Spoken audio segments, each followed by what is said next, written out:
तालियों से खड़े।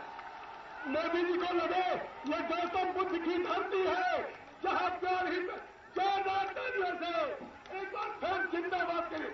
नरेंद्र मोदी जी जिंदाबाद, भारतीय जनता पार्टी जिंदाबाद, नरेंद्र मोदी जी जिंदाबाद।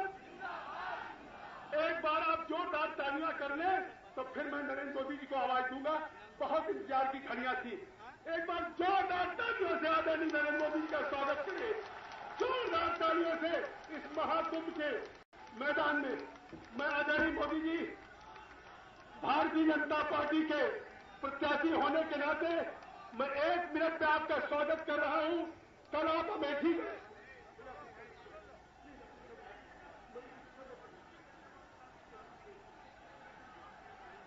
आदरणीय मोदी जी कल आप अमेठी गए थे।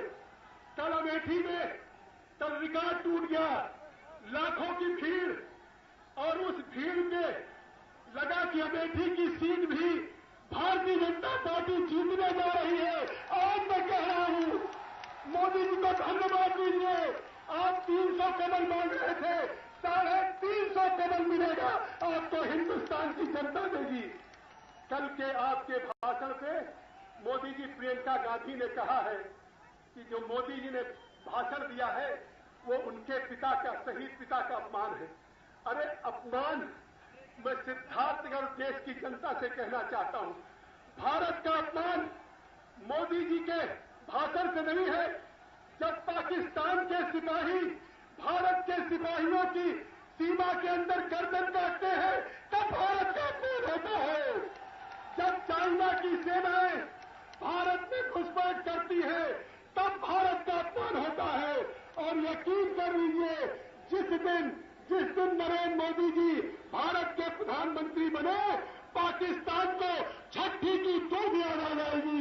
इसलिए आज आप सम्मान है, आप अस्मिता है, भारत की पहचान है।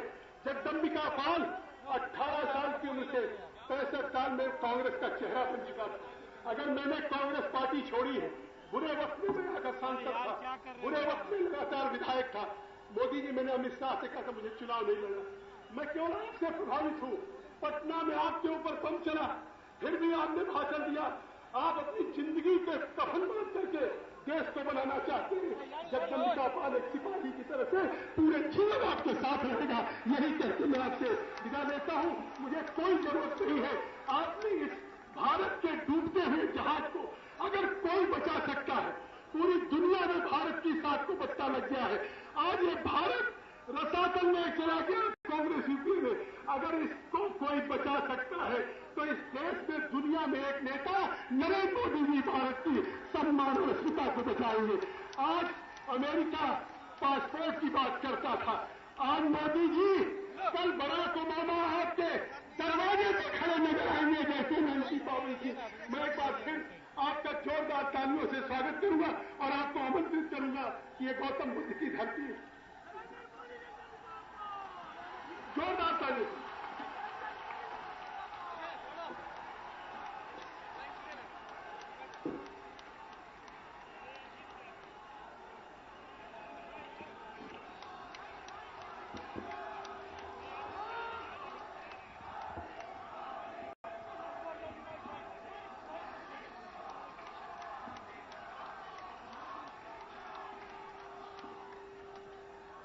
भारत माता की, भारत माता की। मंच पर विराजमान भारतीय जनता पार्टी के सभी वरिष्ठ नेतागण और इस चुनाव में भारतीय जनता पार्टी के उम्मीदवार श्रीमान जगदम्बिका जी पाल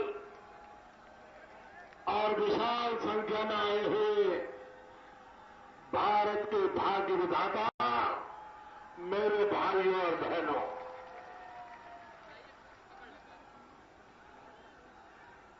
भाइयों बहनों, मैं कल अमेठी में था।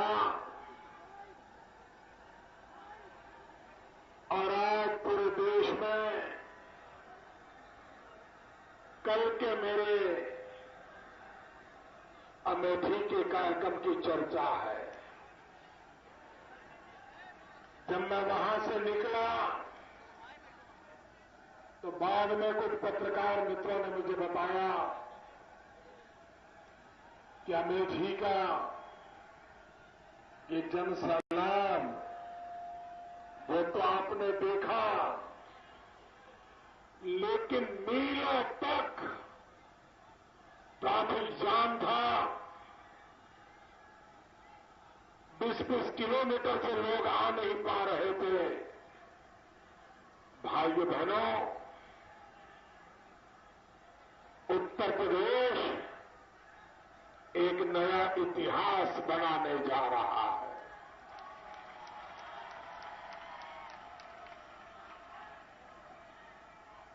आखिरकार भाइयों बहनों, राजनीति में मतभेद होना बड़ा स्वाभाविक है। हर एक राजनीतिक दल के विचार अलग अलग होना बहुत स्वाभाविक है। लेकिन भाइयों बहनों, मैं पहली बार देख रहा हूं कि कांग्रेस पार्टी का एक परिवार उसे अब अपना अंत नजर आ रहा है। इस चुनाव के बाद ये परिवार की राजनीति इतिहास बनने की शुरुआत हो जाएगी। भाइयों बहनों, कल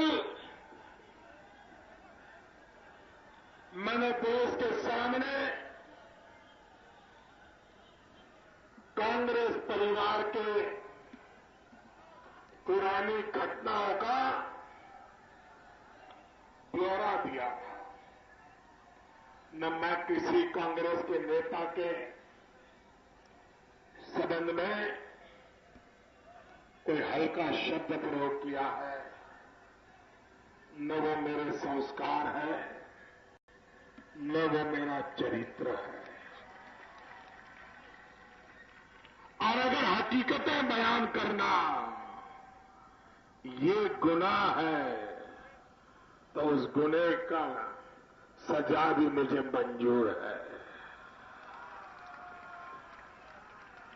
मैंने कहा था हैदराबाद के एयरपोर्ट पर कांग्रेस के मुख्यमंत्री अंजय जी का अपमान किया गया था। अगर मेरी ये हकीकत गलत है तो कांग्रेस पार्टी को मोदी का जवाब मांगने का हक है। लेकिन सत्य पचा नहीं पाने के कारण आप मेरी जाति पे गाली देने पर उतरे। आपने ये कह दिया ये नीच की राजनीति है। भाइयों बहनों, मैं इस बात का तो इनकार नहीं कर सकता हूं कि मैं नीची जाति में पैदा हुआ हूं। लेकिन मेरे भाइयों बताइए, क्या नीची जाति में पैदा होना ये गुनाह है क्या? आप मुझे बताइए, क्या नीची जाति में पैदा होना गुनाह है क्या? कोई मुझे बताए, मैंने नीची जाति में पैदा होकर के कभी किसी जाति पर नफरत की है क्या? किसी बड़े बुजुर्गों का अपमान किया है क्या? मैं हैरान हूं, मुझ पर इतना बड़ा गंदा आरोप लगा दिया गया। भाइयों बहनों, ये तो इतिहास की सच्चाई है कि मैं नीची जाति में पैदा हुआ हूं। लेकिन मैं देश को भरोसा देता हूं, मेरी राजनीति निम्न स्तर की नहीं है। मैं पैदा हुआ हूं नीची जाति में, लेकिन मेरा सपना है एक भारत श्रेष्ठ भारत। ये मेरा सपना है। और भाइयों बहनों, जो लोग बड़े बड़े महलों में रहते हैं, वो ये बात न भूलें कि आपकी जो जिंदगी की शानो शौकत है, उसका कारण है कि सदियों से हम नीच जाति लोगों ने पसीना बहाया है। हम नीच जाति के लोगों ने कुछ लेना पाना बनने की आशा के बिना आपकी जिंदगी सलामत रहे, आप सुखी रहे, आपके चेहरे की चमक बरकरार रहे, इसलिए हमने हमारी जिंदगी, हमारे पूर्वजों ने आपके लिए हमारी जिंदगी न्यौछावर कर दी थी। आपने हमें अपने दरवाजों के बाहर बिठाया था। आपने हमें पनाह में अपमानित किया था। आपने हमें हमेशा नीचा दिखाया था, लेकिन हमने कभी बुरा नहीं माना। ये भारत मां की सेवा करने के लिए हम नीच जाति के लोगों को अगर सेवा करने का मौका मिला, जो काम मिला हमने किया। आप मोदी का जितना अपमान करना है कर दीजिए। आपको मोदी पे जितनी गालियां है देनी है दे दीजिए। आपको मोदी को फांसी पे लटकाना है लटका दीजिए, लेकिन मेरे नीच जाति के भाइयों का अपमान मत कीजिए।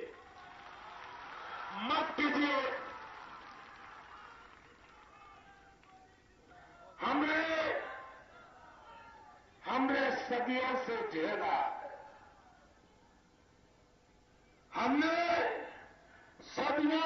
झेला है। आगे भी झेलने को तैयार है। हम कोई बदला नहीं चाहते, लेकिन लोकतंत्र में हमें जीने का अधिकार तो दो। क्या गुनाह है हमारा? भाइयों बहनों, ये हिम्मत इनकी कि हमें ये कहे हम नीच जाति के हैसियत में गाली दें। भाइयों बहनों, 60 साल की आजादी के बाद ये कैसी मनस्थिति में जी रहे हैं लोग। मैं इतना ही कहूंगा, ऐसे लोगों को परमात्मा सद्बुद्धि दे, ईश्वर इनको सद्बुद्धि दे। मैं और क्या कह सकता हूं भाइयों? पहले मुझ पर हमला इसलिए बोला गया कि चाय बेचने वाला, जैसे मैंने कोई गुनाह कर दिया हो। मुझे बार बार गालियां दी गई, चाय बेचने वाला, चाय बेचने वाला, चाय बेचने वाला देश चलाएगा क्या? अरे भैया, हम आपका कुछ छीनने के लिए नहीं आए।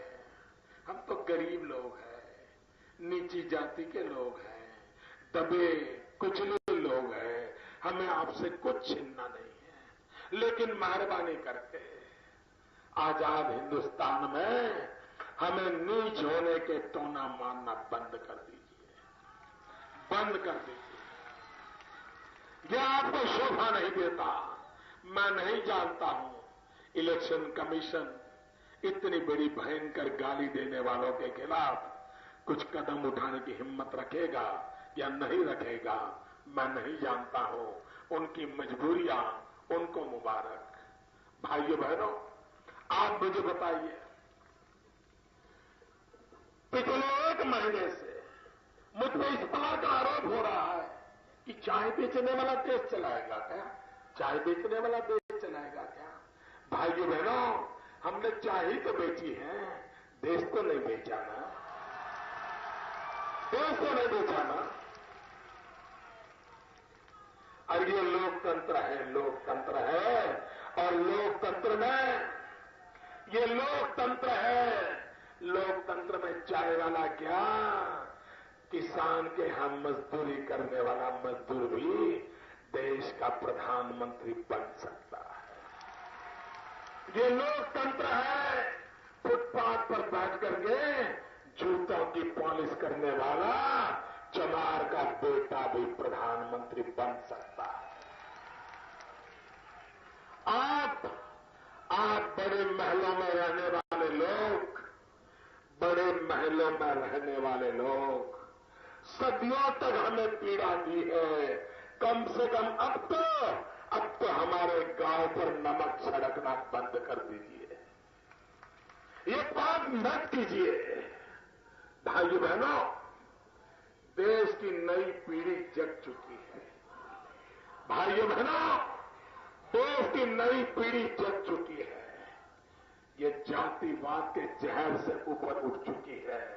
ये सांप्रदाय के रंग से रंगने वाली नहीं है।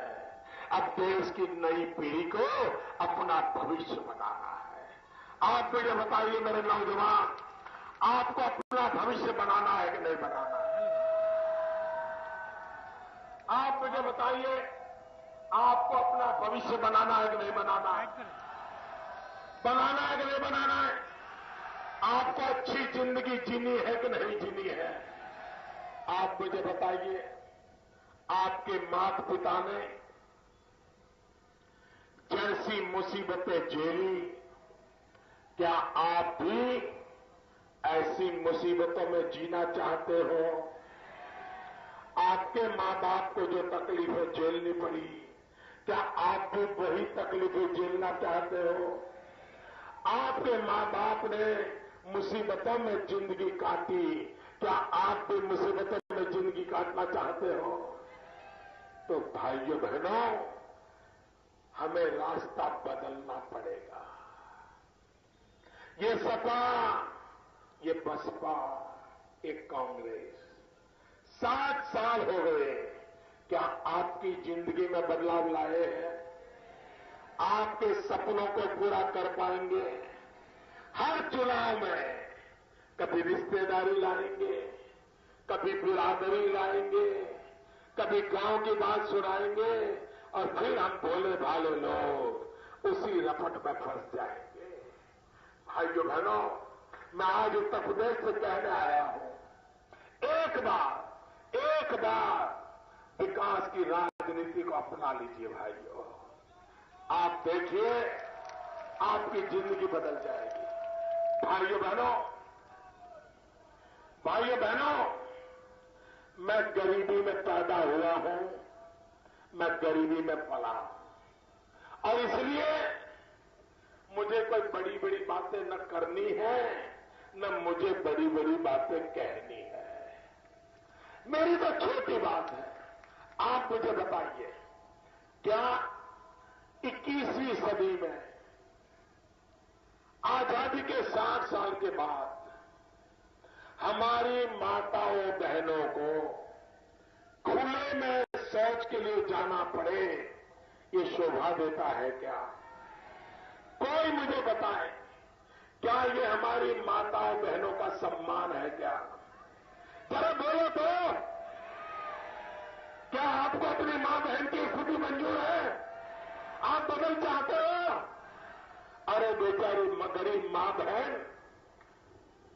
शौच जाना है, अंधेरे का इंतजार करती है और जब तक अंधेरा नहीं होता है, शरीर को कितनी ही पीड़ा क्यों न हो, लाज शर्म के मारे वो शौच भी नहीं जा सकती है।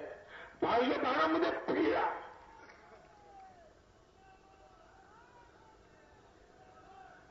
पीड़ा होती है दोस्तों। क्या ये पीड़ा दूर होनी चाहिए कि नहीं होनी चाहिए? क्या मां बहनों को सम्मान की जिंदगी मिलनी चाहिए कि नहीं मिलनी चाहिए? भाइयों बहनों, आपका बेटा पढ़ रहा है, उसको परीक्षा है, इम्तिहान का समय है, एग्जाम है। क्या उसको पढ़ने के लिए रात को परीक्षा के दिनों में बिजली मिलनी चाहिए कि नहीं मिलनी चाहिए? आप सब मुझे बताइए, मेरी बात में दम है तो जवाब दो। मुझे बड़ी बड़ी बातें नहीं करनी है। आपके बच्चे को पढ़ने के लिए बिजली मिलनी चाहिए कि नहीं मिलनी चाहिए?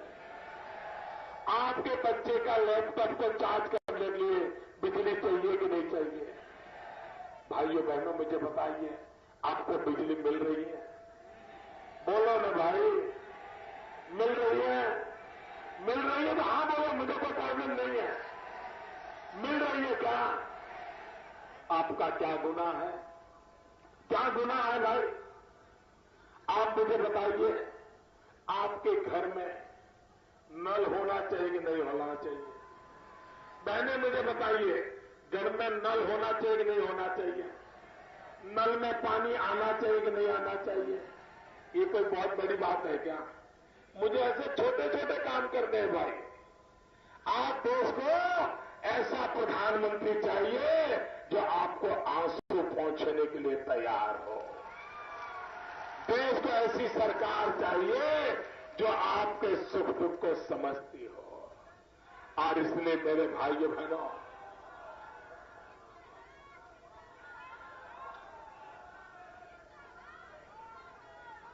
इसलिए भाइयों बहनों, मैं बड़ी बड़ी बातें करने नहीं आया हूं। ये हमारा, आप मुझे बताइए मेरे भाइयों बहनों, हिंदू मुसलमान से लड़ेगा, कुछ मिलने वाला है क्या? मुसलमान हिंदू से लड़ेगा, कुछ मिलेगा क्या? किसी का भला होगा क्या? लेकिन हिंदू की मुसीबत क्या है? गरीबी। मुसलमान की मुसीबत क्या है? गरीबी। हिंदू भी परेशान है गरीबी से, मुसलमान भी परेशान है गरीबी से। तो भाई, हम हिंदू मुसलमान मिलकर के गरीबी से लड़ना चाहिए कि नहीं लड़ना चाहिए? आओ मेरे भाइयों, हम गरीबी से लड़े, अपनों से न लड़े। बहुत हो गया, बहुत हो गया भाइयों। ये भागया करो, राज करो, बांटो और कुर्सी संभालो, बहुत हो गया। अब तो एक ही मंत्र होना चाहिए, अब तो एक ही मंत्र होना चाहिए, जोड़ो और विकास करो। अब तो एक ही मंत्र होना चाहिए, भाई से भाई को जोड़ो, बिरादरी से बिरादरी को जोड़ो, संप्रदाय को संप्रदाय से जोड़ो, गांव को गांव से जोड़ो और विकास की राजनीति करो। मैं विकास की राजनीति करने आया हूं भाइयों। आइए विकास की राजनीति करें, गरीबी का खात्मा बुलाएं, नौजवान को रोजगार का अवसर दें, किसान को खेत में पानी दें, किसान की मेहनत का उसको मूल्य मिले, इसके लिए हम काम करें। और भाइयों बहनों, अगर माताओं बहनों के लिए शौचालय बनाना ये नीच राजनीति है तो मुझे वो रास्ता मंजूर है। अगर गांव गरीब के घर बनाना ये नीच राजनीति है तो मुझे वो नीच राजनीति मंजूर है। अगर गरीब के आंसू पहुंचना ये नीच राजनीति है तो मुझे वो राजनीति मंजूर है। किसान को आत्महत्या करते बचाना ये अगर राजनीति नीच की राजनीति है तो मुझे वो राजनीति मंजूर है भाइयों। मुझे तो, मैं नीच जाति में भले पैदा हुआ लेकिन एक भारत श्रेष्ठ भारत का सपना साकार करने के लिए निकला हो। और इसके लिए भाइयों बहनों, इसके लिए दिल्ली में कैसी सरकार चाहिए? आप मुझे जवाब दो, दिल्ली में कैसी सरकार चाहिए? दिल्ली में कैसी सरकार चाहिए? सबके सबकी आवाज आनी चाहिए। दिल्ली में कैसी सरकार चाहिए? दिल्ली में कैसी सरकार चाहिए? दिल्ली में कैसी सरकार चाहिए? अरे डुमरियागंज के मेरे भाइयों बहनों, मैंने ये नहीं पूछा है कि किसकी सरकार चाहिए, मैंने तो ये पूछा है कैसी सरकार चाहिए। कैसी सरकार चाहिए? क्या दिल्ली में ढीली ढाली सरकार चलेगी? मरी पड़ी सरकार चलेगी? अस्पताल में पड़ी सरकार चलेगी? मां बेटे के ऑक्सीजन पर चलने वाली सरकार चलेगी? रिमोट कंट्रोल से वाली सरकार चलेगी? भाइयों बहनों, देश को मजबूत सरकार चाहिए कि नहीं चाहिए? दम वाली सरकार चाहिए कि नहीं चाहिए?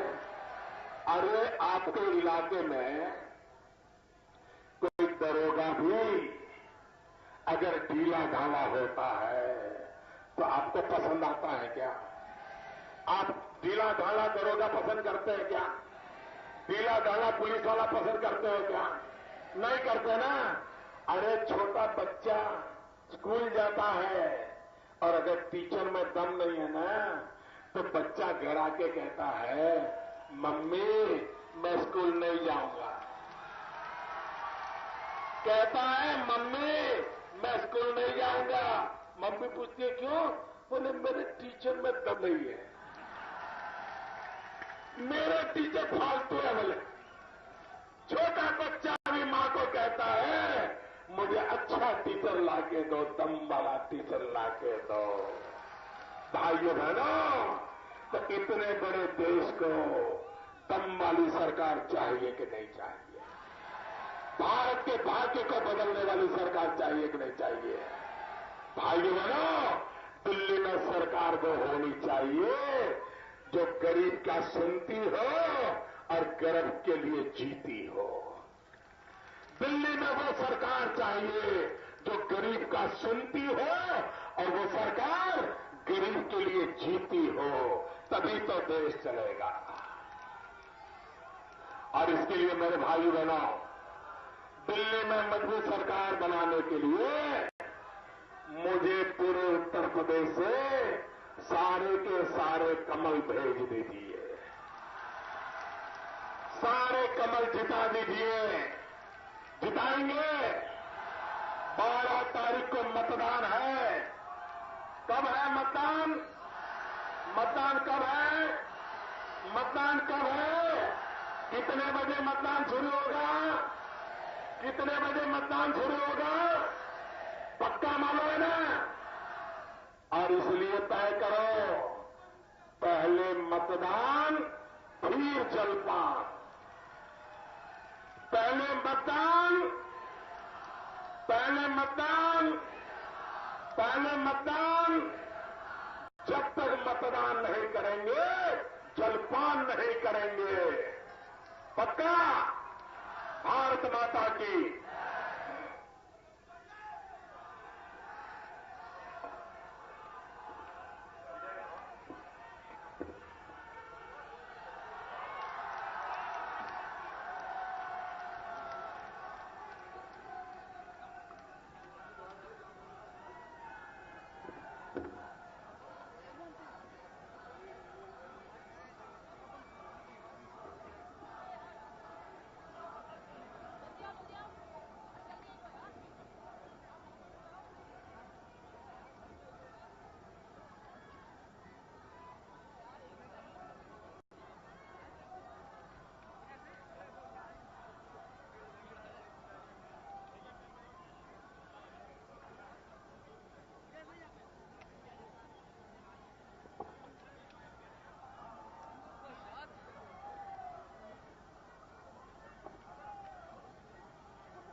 आप सबको बहुत बहुत धन्यवाद। जिस तरह का आपने हौसला, उत्साह, समर्थन श्री नरेंद्र मोदी जी को आपने समर्थन किया है। जाते जाते उन्होंने कहा है कि जगदंबिका जी आप ऊपर मंच पे जाइए और एक बार फिर से सिद्धार्थनगर डुमरियागंज लोकसभा की जनता को मेरी तरफ से धन्यवाद दे दीजिएगा। तो मैं आदरणीय नरेंद्र मोदी जी की तरफ से आप सबको धन्यवाद देता हूं कि आज आपने जिस तरह से सुबह सुबह ये महाकुंभ में सैलाब में आपकी उपस्थिति आई है, उनके मानस पटल पे आपका जो प्रभाव पड़ा है, जो आपके दिल पे असर पड़ा है, वो आपका प्यार, आपका आशीर्वाद, आपका समर्थन लेके जा रहे हैं।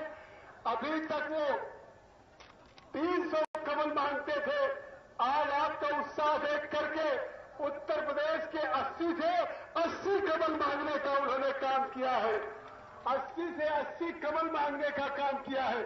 इसलिए मैं एक बार आपका सेवक होने के नाते, आपका सांसद होने के नाते, मैं आप सबको आने के लिए बहुत बहुत धन्यवाद देता हूं। और जिस शांति से आप आए हैं, उसी शांति से वापस आएंगे।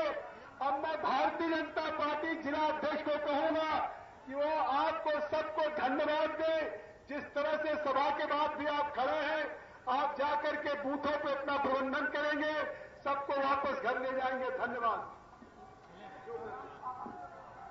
आए हुए अपने सभी जिले के पदाधिकारी, अपने मोर्चों के अध्यक्ष, प्रकोष्ठों के संयोजक, अपने मंडल अध्यक्ष, सभी कार्यकर्ता के प्रति आभार प्रकट करते हुए आपको शुभकामना देते हुए आने वाले 12 तारीख को आप कमल के फूल पर बटन दबाने का काम करेंगे, ज्यादा से ज्यादा मतदान कराने का प्रयास करेंगे, अपने गांव में जाके संपर्क करेंगे।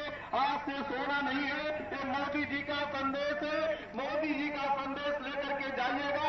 आप इतना मेहनत करके कड़ी धूप में आए हैं, आपको बहुत बहुत धन्यवाद। आप अपने गाड़ी साधन से तेजी से न जाइएगा, अपने साधन में आराम से बैठिएगा और धीरे धीरे फिर गांव में जाइएगा। फिर पानी जलपान करने के बाद अपने क्षेत्र में युद्ध अवसर से जुड़ जाइएगा। आपके सरपंच बहुत आभार प्रकट करते हुए सभी जनता जनार्दन कार्यकर्ता के पास आभार प्रकट करते हुए कार्यक्रम के समापन की घोषणा करता हूं। बहुत बहुत धन्यवाद।